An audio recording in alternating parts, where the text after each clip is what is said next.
నేను మొన్న ఒక వీడియో చూశానండి. ఒక అమ్మాయి లైనింగ్ని జాకెట్ పీస్ని రెండింటిని కలిపి అసలు బరా కట్ చేసి పడేసిందండి. ఎలా చేసిందో నాకైతే అర్థం కావట్లేదు. అలా నేను కూడా కట్ చేయాలని ట్రై చేస్తున్నా. చూడండి, ఇదేమో చీరలో జాకెట్ పన్నా చాలా పెద్దగా ఉంటుంది, ఇదేమో లైనింగ్ పీసు, దీనికి పన్నా తక్కువ ఉంటుంది. ఈ రెండు కలిపి మడత మీద అసలు జాకెట్ ఎలా కట్ చేయాలో నాకు అర్థం కావట్లేదండి. ఇప్పుడు రెండింటిని కలిపి మడతేస్తే 4 పొరలు వస్తాయి కదా, లోపల అటు ఇటు కొంచెం జరిగినా కూడా అసలు నెక్ తేడా వస్తుంది, సంక తేడా వస్తుంది. అసలు ఎలా కట్ చేసిందో నాకు ఇప్పటికీ అర్థం కావట్లా. మనం నీట్గా లైనింగ్ని కట్ చేసుకొని ఎక్కడ వంక లేకుండా ఆ తర్వాత జాకెట్ పీస్ మీద వేసి కట్ చేస్తేనే మనకు ప్రాబ్లమ్స్ వస్తున్నాయి కదా. ఇది చూడండి, ఇప్పుడు లైనింగ్ అక్కడ వరకే వచ్చింది, ఎగస్ట్రా అంతా ఇక్కడ బ్లౌజ్ పీస్ అనేది మిగిలిపోయింది. పోనీ ఇట్లా రివర్స్లో వేసి కట్ చేద్దామన్నా ఈ ఎగస్ట్రా క్లాత్ అంతా మిగిలిపోతుంది.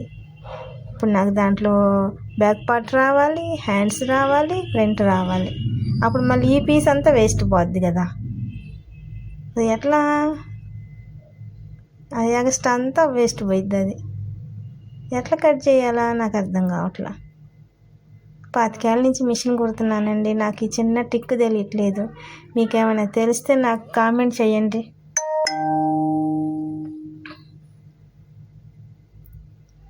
పనిమాల కూర్చొని ట్రై చేస్తున్నానండి నేను, నాకైతే సెట్ అవ్వట్లా. ఇంకోటి ఉందండి, కాటన్ది, చూద్దాము. ఈ లైనింగ్లన్నీ రాత్రి తడిపేసానండి, బాగా నానిపోయి ఉన్నాయి, మెత్తగా అయ్యి అట్లా లాగితే చాలు మెత్తగా తోటకూర కాడల్లాగా ఏలబడిపోతున్నాయి. మళ్ళీ ముడతలన్నీ నీట్గా లాక్కుంటేనే కదండి మనకి సరిపోద్ది బ్లౌజ్ పీస్. ఆ బ్లౌజ్ కూడా చాలా పెద్దది, దానికి చాలా జాయింట్లు పడతాయి. ఆ అమ్మాయి ఒకవేళ చిన్న జాకెట్ని కట్ చేసిందంటారా, ఇది పెద్ద బ్లౌజ్ కాబట్టి సెట్ అవ్వట్లేదు అంటారా? ఏమోనండి బాబు, ఎంత తెలివైన వాళ్ళు ఉన్నారు అనండి మన ప్రపంచంలో. తెలివితేటలు ఉన్నోళ్ళు ఎట్లాగైనా గొప్పోళ్ళు అవుతారండి. తెలివితేటలు లేని వాళ్ళు ఏం చేస్తారు, ఇలాగే కూర్చొని సర్దుకుంటూ ఉంటారు. ఇదన్నా వస్తుందేమోనని నేను ట్రై చేస్తున్నా. ఇది అంచు బార్డర్ వచ్చింది, ఈ బార్డర్కి మనం కొంచెం లైనింగ్ అనేది ఎక్స్ట్రా తీసుకోవాలి. ఎందుకంటే పట్టీ కుట్టం కాబట్టి దాన్ని అడుగుని మడిచి కుట్టాలి కాబట్టి ఎక్స్ట్రా తీసుకోవాలి. చూడండి, ఇట్లా మడతేసామనుకో, ఇప్పుడు ఇది లైనింగ్ ఎక్స్ట్రా వస్తుంది. ఇప్పుడు మనకి లైనింగ్ వేస్ట్ పోద్ది కదా.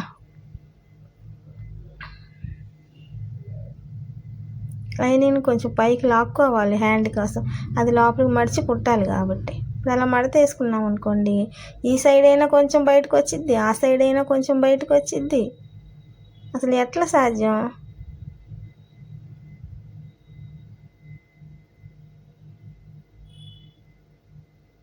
అది ఎట్లా సాధ్యమైద్ది నాకు అర్థం కావట్లేదు.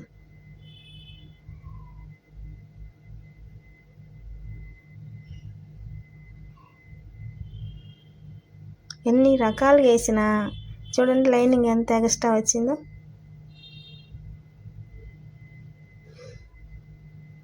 ఇది చీర పన్నా అయినా కూడా పన్నా ఉంది కానీ వెడల్పు తగ్గింది అనమాట. ఏదన్నా ఒక్కటన్నా సెట్ అవుతుందేమోనని నేను ఇందాడి నుంచి ట్రై చేస్తా కూర్చున్నానండి. ఈ పీస్ కూడా పెద్దగా ఉంది, ఇదన్నా వస్తుందేమోనని ట్రై చేస్తున్నా. కానీ దీన్ని కలపటం అనేది మాత్రం చాలా కష్టం అండి.